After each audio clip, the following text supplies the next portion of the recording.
What happens when an entire kingdom entrusts its survival, not to guns, not to kings, but to thousands of fearless women trained to fight, kill, and die for their homeland? This is the real, heartbreaking, powerful story of the Agojie, the legendary women warriors of Dahomey.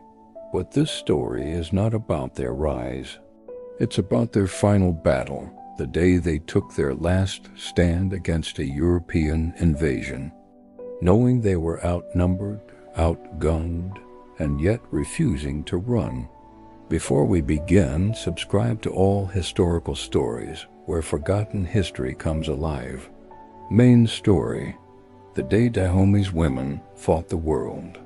In the year 1892, the Kingdom of Dahomey faced the strongest enemy it had ever seen. The French Third Republic, armed with rifles, artillery, and a mission to conquer West Africa. But standing between the French and the throne were the Agojie, the most feared all-female military unit the world had ever known. The night before the battle, on the evening before the final clash, night fell quietly over the tall palm trees surrounding Kakana. Inside the royal compound, hundreds of Agojie stood in formation. Their shaved heads glistened with palm oil. Their arms were marked with scars earned from years of brutal training. Their hearts beat steadily, not with fear, but with purpose. Their leader, Nawi, a veteran warrior, stepped forward. She spoke quietly, but her voice carried the weight of 1,000 battles. Tomorrow we stand where our mothers stood. If we die as lionesses. If we live, our kingdom lives with us. These were not empty words. The Agojie were raised from childhood to fight. They were not allowed to marry. They lived only for war and for their king. The invasion begins. At sunrise, the French marched forward. They moved in disciplined columns, rifles polished, artillery rolling behind them. They expected resistance, but not what they were about to face. As they advanced into the forest outskirts, the ground fell silent. The French commander whispered, "Stay alert. They are here." Suddenly, a sharp whistle sliced through the air. Then the forest erupted. Agojie warriors burst from the trees, leaping with terrifying speed, machetes raised high.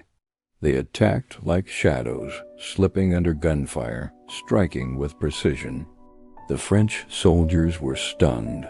These women fought differently. They were faster, fearless, and unafraid of death. One soldier wrote later, "They charged at us with the courage of 10 men. They did not scream. They did not hesitate. They fought until they no longer breathed. But courage alone could not stop bullets." The price of bravery. As the battle dragged on, the French reorganized. Machine guns were positioned. Artillery fired.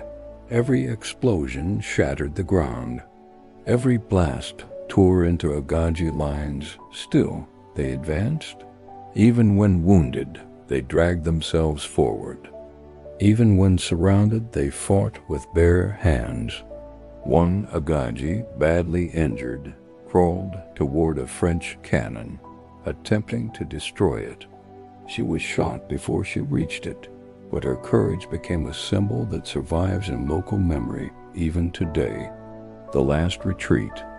By afternoon, the battlefield was covered with smoke, bodies, and broken weapons. The Agojie were forced to retreat toward Dahomey, the sacred capital. But this retreat was not defeat.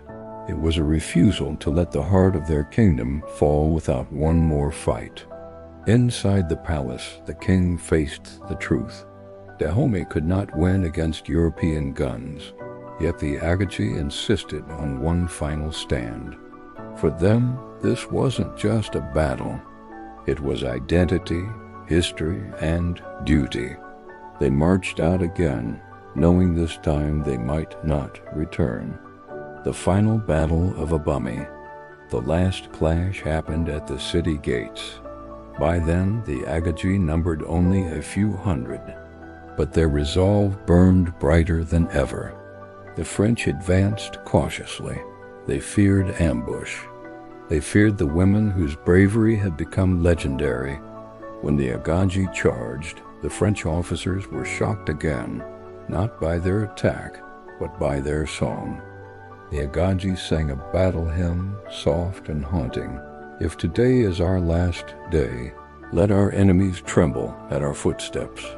Even French soldiers later admitted they felt chills. The battle was violent. Hand-to-hand combat erupted. The Agojie fought until their weapons shattered. Once disarmed, they fought with teeth and nails. But no human spirit, no matter how fierce, could stop modern artillery. When the dust settled, the Agojie were gone, not defeated, but overwhelmed by a world changing faster than they could fight it. What they left behind, the French eventually won. Dahomey became a colony, but the Agojie left something that could not be conquered, a legacy so powerful that Hollywood, historians, and nations still speak of them today. These were women who lived as warriors when the world believed women were weak. Women who protected an entire kingdom. Women who rewrote the idea of bravery, not by surviving, but by standing up even when survival was impossible. Their story teaches us one thing. History is not only shaped by victors, it is shaped by the brave, even when they fall. Explanation: breakdown. Why were the Agojie so feared? Because their training was unlike anything seen in West Africa. They climbed thorny walls. They fought blindfolded. They learned to withstand pain without crying. They used speed instead of armor.